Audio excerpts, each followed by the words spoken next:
Además, Marie descubrió y midió la radiactividad, esa propiedad aterradora de la naturaleza.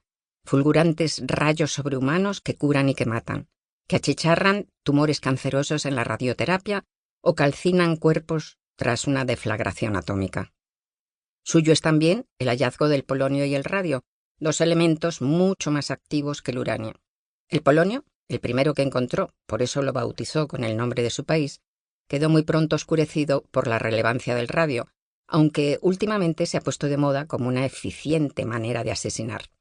Recordemos la terrible muerte del exespía ruso Alexander Litvinenko en 2006 tras ingerir polonio 210, o el polémico caso de Arafat, otro Nobel de la Paz alucinante. De modo que hasta esas siniestras aplicaciones llegó la blanca mano de Marie Curie. Pero, para bien o para mal, esa fuerza devastadora está en la misma base de la construcción del siglo XX y probablemente también del XXI. Vivimos tiempos radiactivos. La magnitud profesional de Madame Curie fue una absoluta rareza en una época en la que a las mujeres no les estaba permitido casi nada. De hecho, hoy siguen siendo relativamente escasas las científicas y, desde luego, todavía se les escatiman los galardones. Desde el comienzo de los Nobel hasta el año 2011, se han llevado el premio 786 hombres por solo 44 mujeres, poco más del 6%. Y además, la inmensa mayoría de ellas fueron de la paz y de literatura. Hasta 2011 solo hay 4 laureadas en química y 2 en física, incluyendo el doblete de Curie, que levanta mucho el porcentaje. Por no hablar de los casos en los que simplemente les robaron el Nobel, como sucedió con Lise Meitner, 1878-1968, que participó sustancialmente en el descubrimiento de la fisión nuclear, aunque el galardón se lo llevó en 1944 el alemán Otto Hahn, sin ni siquiera mencionarla, porque además Lise era judía y eran tiempos nazis. Lise tuvo la suerte de vivir lo bastante como para empezar a ser reivindicada y recibir algunos homenajes en su vejez. No sé si eso compensará la herida de una vida entera. Mucho peor es lo que sucedió con Rosalind Franklin, 1920-1958, eminente científica británica que descubrió los fundamentos de la estructura molecular del ADN.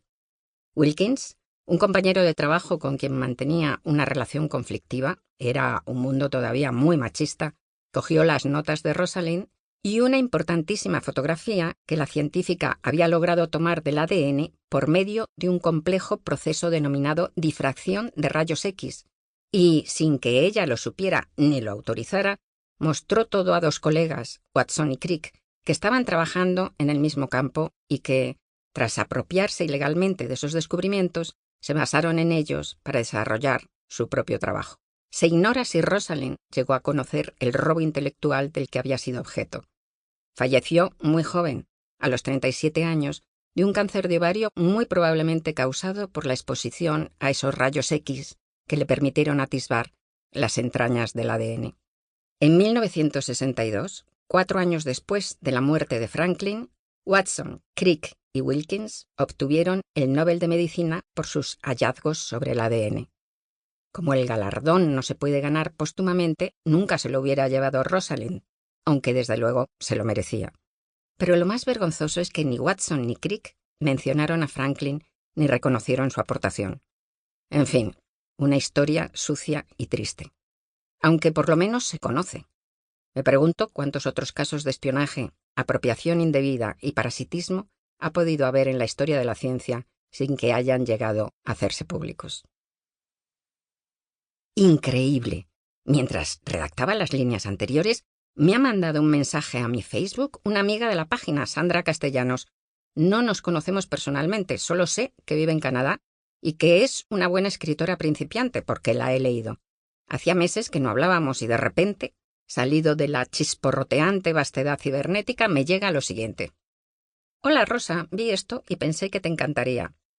De Por amor a la física, de Walter Lewin.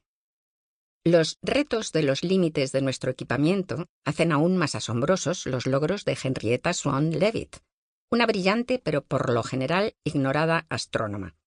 Leavitt trabajaba en el observatorio de Harvard en un puesto secundario en 1908. Para seguir escuchando este audiolibro gratuitamente, haz clic en el enlace de la descripción y podrás escucharlo completo sin coste gracias a la prueba de 30 días de Audible.